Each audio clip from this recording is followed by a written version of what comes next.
புஸ்தக முட்டை தூக்கித்தான் ஸ்கூல்ல நாங்க அலைஞ்சோமே, ஒத்த நோட்டுல இனி பாடம் முடிப்போம். பலமுறை லீவு லெட்டர்ல பாட்டிய நாங்க கொன்னோமே,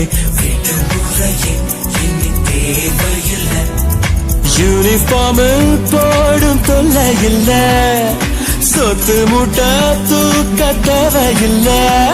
அடங்கொக்கா அடமக்கா உப்பு கடலை வாங்கி திம்போம், தப்பா கடலை போட மாட்டோம். காலேஜுக்கு போவோம், கட்டடிக்க மாட்டோம். பத்தியார நீயே கெடு முருகா, கோயிலுக்கு வருவோம், சைட்டடிக்க மாட்டோம். பொண்ணுங்கள நீயே